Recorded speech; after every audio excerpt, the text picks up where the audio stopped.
तितली की कहानियाँ बच्चों को खूब पसंद आती है। ऐसी ही एक कहानी तितली रानी की है।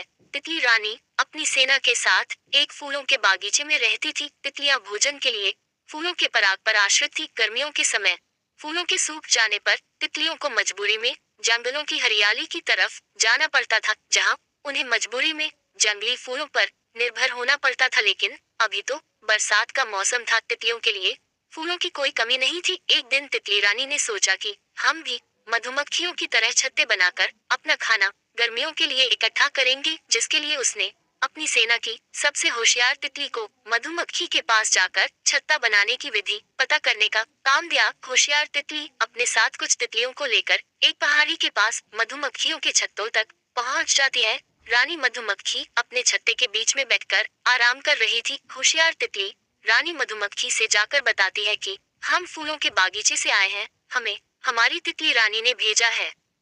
क्या आप हमें छत्ता बनाने की विधि बता सकती हैं?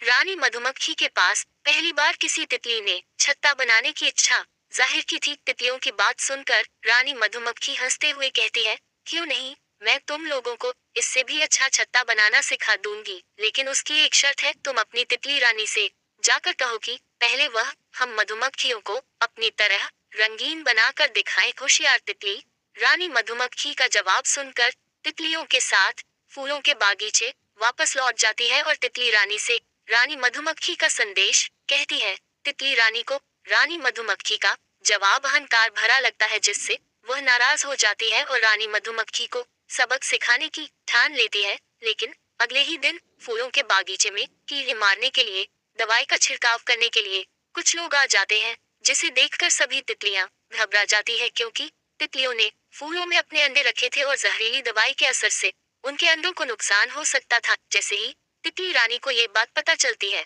वह सभी तितलियों को फूलों के बागीचे को छोड़कर भागने को कहती है, लेकिन तितलियां अपने अंडों को छोड़कर नहीं जाना चाहती थी। सभी तितलियां दहशत में होती है, क्योंकि इतने कम वक्त में अपने अंडों को सुरक्षित बचा पाना असंभव था। धीरे धीरे कुछ लोग जहरीली दवाई का स्प्रे करते हुए बागीचे में आगे बढ़ने लगते हैं, लेकिन इसी बीच मधुमक्खियों की सेना उन पर हमला कर देती है। सभी मधुमक्खियों से अपनी जान बचाकर भागने लगते हैं। उन्हें कुछ समझ में नहीं आता कि अचानक मधुमक्खियों की फौज ने कैसे उन पर आक्रमण कर दिया।